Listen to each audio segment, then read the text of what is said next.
سیدنا فاروق اعظم رضی اللہ تعالیٰ کے بارے میں آپ قبل عزیز بات کر چکے ہیں کہ ایمان لانے سے ایک دن پہلے کی بات، اگلے دن سیدنا فاروق اعظم رضی اللہ تعالیٰ کی حالت جو ہوئی تھی وہ سبھی جانتے ہیں۔ ایمان لانے سے ایک دن پہلے کی بات ہے کہ عمر ابن الخطاب میرے نبی کو ستانے کی غرض سے خود فرماتے ہیں کہ میں حضور کو ستانے کی غرض سے اپنے گھر سے نکلا تھا، میرے دل میں یہ بات تھی کہ میں ان کو ستاؤں گا، جیسے بھی وہ سے بن پڑا میں ان کو پریشان کروں گا۔ میں ان کی تلاش میں نکلا تو وہ حرم کعبہ کی جانب جا رہے تھے، میں ان کے پیچھے چلا، وہ تیز سے چلتے ہوئے سین حرم میں داخل ہو گئے۔ اس سے پہلے کہ میں ان تک پہنچتا انہوں نے نماز کی نیت باندھ لی تھی، نماز ادا فرمانا شروع کر دی تھی۔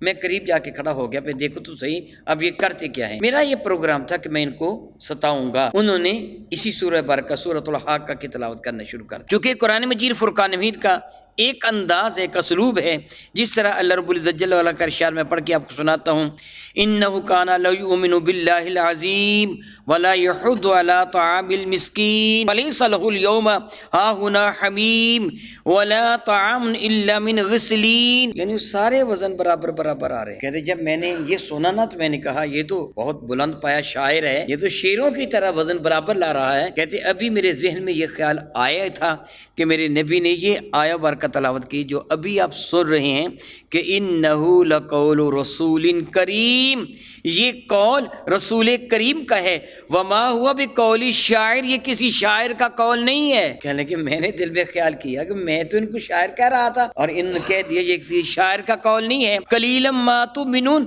مگر بہت تھوڑے لوگ تم میں ایمان لاتے ہو، اس سے تو میرے دل کی بات کو جان لیا۔ معلوم ہوتا ہے یہ کاہن ہے، یعنی کاہن دلوں کی باتیں جان لیتے تھے نا اپنے ان شیطانوں کی وجہ سے جو شیطان ان کو بتاتے تھے۔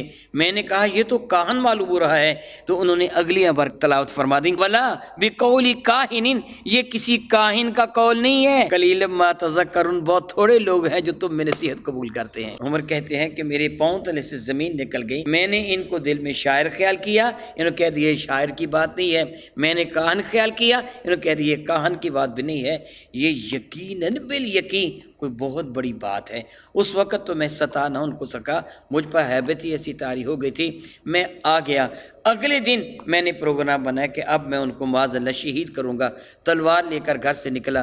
مجھے پتہ چلا میری بہن اور میرا بہنوئی دونوں ایمان لا چکے ہیں۔ جب میں ان کے ہاں گیا تو وہ قرآن کریم کو وہ پڑھ رہے تھے، انہوں نے میری آواز کو سنا، دروازہ بند تھا، دروازہ کھٹکھٹایا میں نے اور آواز یہ دروازہ کھولو، انہوں نے وہ جو پڑھ رہے تھے اس کو چھپا دیا۔ جب میں اندر داخل ہوا تو میری بہن اور بہنوئی دونوں تھے، میں نے پوچھا تم کیا پڑھ رہے تھے، تو انہوں نے انکار کر دیا، نہیں بتایا مجھے کیا پڑھ رہا تھا۔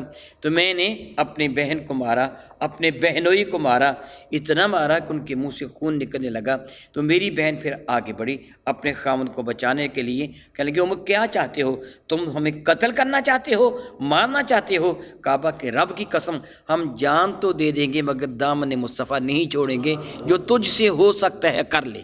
عمر کہتے جب میں نے بہن کا اتنا پختہ ارادہ دیکھا کہ میں تو دونوں کو قتل بھی کر دوں گا تو یہ دین نہیں چھوڑیں گے، میں نے کہا اچھا مجھے دکھاؤ کہ تم پڑھ کیا رہی۔ میری بہن نے کہا کہ لا یمسہ الا المطہرون، پاکیزہ لوگ اس کو چھو سکتے ہیں، تو نہیں چھو سکتا، پہلے غسل کر۔ کہتے میں نے غسل کیا، پھر انہوں نے قرآن کی سورہ طٰہٰ میرے سامنے تلاوت کی، اسی جگہ میری آنکھوں میں آنسو آ گئے۔ میں نے کہا کہ مجھے اس محبوب کے پاس لے چلو، کلمہ طیبہ پڑھ کے مسلمان ہو جاؤں گا۔